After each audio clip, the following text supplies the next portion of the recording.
অহা 24-25 ফেব্ৰুৱাৰীত অসমত হ'ব এডভান্টেজ আছাম 2.0 প্ৰধানমন্ত্ৰীয়ে কৰিব মুকলি মুখ্যমন্ত্ৰীৰ ঘোষণা। অহা 24-25 ফেব্ৰুৱাৰীত অসমত হ'ব এডভান্টেজ আছাম 2.0 প্ৰধানমন্ত্ৰী নৰেন্দ্ৰ মোদীয়ে মুকলি কৰিব এই কাৰ্যসূচী।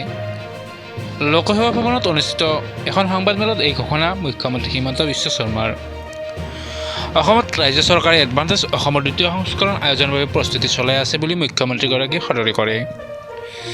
এই সন্মিলনত অংশগ্ৰহণ কৰিব প্ৰধানমন্ত্ৰী নৰেন্দ্ৰ মোদীয়ে। কেইবাগৰাকীও কেন্দ্ৰীয় মন্ত্ৰীও অংশ ল'ব এই সন্মিলনত। দুদিনীয়াকৈ অনুষ্ঠিত হ'ব এই সন্মিলন।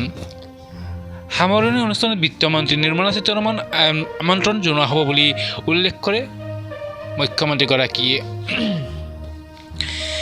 ইপিনে মুখ্যমন্ত্ৰী হিমন্ত বিশ্ব শৰ্মাই এই সংবাদমেলতে ভূটানৰ পৰা নামি অহা পানী জলসিঞ্চনযোগে ব্যৱহাৰ কৰিবলৈ চিন্তা চৰ্চা কৰি থকা বুলি সদৰি কৰে। এডভান্টেজ আছাম সন্মিলনত আন্তঃগাঁথনিক গুৰুত্ব দিয়া হৈছে বুলিও তেওঁ উল্লেখ কৰে।